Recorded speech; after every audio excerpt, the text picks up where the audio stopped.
ഇന്നലെ കേരളത്തിൽ നിന്നുള്ള 4 എംപിമാർ അടക്കം 160 പേർ യാത്ര ചെയ്ത എയർ ഇന്ത്യ വിമാനം അടിയന്തരമായി ചെന്നൈ വിമാനത്താവളത്തിൽ ലാൻഡ് ചെയ്തിരുന്നു.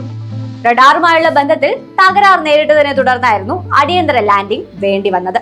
എന്നാൽ ലാൻഡ് ചെയ്യാൻ ശ്രമിക്കുന്നതിനിടെ പൊടുന്നനെ റൺവേയിൽ മറ്റൊരു വിമാനം കണ്ട പൈലറ്റ് ഗോ അറൗണ്ട് രീതി സ്വീകരിക്കുകയായിരുന്നു.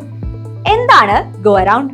ലാൻഡ് ചെയ്യാൻ ശ്രമിക്കുമ്പോൾ റൺവേയിൽ എന്തെങ്കിലും തരത്തിലുള്ള തടസ്സങ്ങൾ ഉണ്ടായാൽ, വിമാനത്തിന് ലാൻഡ് ചെയ്യാൻ എന്തെങ്കിലും തരത്തിലുള്ള ബുദ്ധിമുട്ട് നേരിട്ടാൽ ഗോ അറൗണ്ട് എന്ന നിർദ്ദേശമാണ് പൈലറ്റിന് ലഭിക്കുക.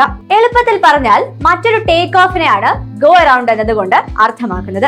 ലാൻഡ് ചെയ്യാൻ താഴ്ന്ന വിമാനം പൊടുന്നനെ വീണ്ടും ടേക്ക് ഓഫ് ചെയ്യുന്നത് വിമാനയാത്രക്കാർ പലരും കണ്ടിട്ടുണ്ടാവും. ഗോ അറൗണ്ട് എന്നത് യാത്രക്കാരുടെ സുരക്ഷയെ മുൻനിർത്തി മാത്രം ചെയ്യുന്നതാണ്. കുറച്ചു സമയം ആകാശത്തെ വട്ടമിട്ട് പറന്നതിനു ശേഷം എയർ ട്രാഫിക് കൺട്രോളറിന്റെ നിർദ്ദേശപ്രകാരം വിമാനത്തിന് സുരക്ഷിതമായി ലാൻഡ് ചെയ്യാൻ സാധിക്കും. സുരക്ഷിതമായ ലാൻഡിംഗ് മാത്രമല്ല, സുരക്ഷിതമായ ലാൻഡിംഗ് സാധ്യമല്ല എന്ന് കണ്ടാൽ പൈലറ്റുമാർ ഗോ അറൗണ്ട് രീതി സ്വീകരിക്കുന്നത് സാധാരണമാണ്. എയർ ട്രാഫിക് കൺട്രോളറിന്റെ നിർദ്ദേശത്തോടെ കൂടിയായിരിക്കും ഇവ നടപ്പാക്കുക.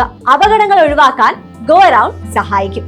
ഇത് സുരക്ഷിതവുമാണ്. വിമാനയാത്രകളിൽ പൈലറ്റുമാർ ഉപയോഗിക്കുന്ന സാധാരണ പല കമാൻഡ് പ്രയോഗങ്ങളിൽ ഒന്ന് മാത്രമാണ് go around. Pan call, mayday call എന്നിവയാണ് മറ്റുള്ളവ.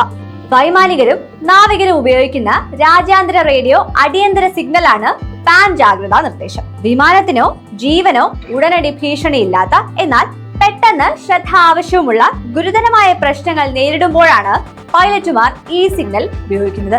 എഞ്ചിൻ ഭാഗികമായി തകരാറിലാണ്, വിമാനത്തിൽ മെഡിക്കൽ എമർജൻസി ഉണ്ട്, ഇന്ധനം കുറവാണ്, ഗുരുതരമല്ലാത്ത മെക്കാനിക്കൽ തകരാറുകൾ കാണുന്നു, അല്ലെങ്കിൽ തീപിടുത്തമുണ്ടായിട്ടുണ്ട് തുടങ്ങി വിമാനം അടിയന്തരമായി നിലത്തിറക്കേണ്ട സാഹചര്യമുണ്ട് എന്ന് സൂചിപ്പിക്കുന്നതാണ് പൈലറ്റ് നടത്തുന്ന പാൻ കോൾ. അടിയന്തര ഘട്ടത്തിൽ നടത്തുന്ന അപായ സൂചനയാണ് മെയ്ഡേ കോൾ. അഹമ്മദാബാദ് വിമാന അപകടത്തിന് തൊട്ടു മുൻപ് അപകടം തൊട്ടടുത്തെത്തി എന്നറിഞ്ഞ പൈലറ്റുമാർ മെയ്ഡേ കോൾ നൽകിയിരിക്കുന്നത് നമ്മൾ കണ്ടതാണ്.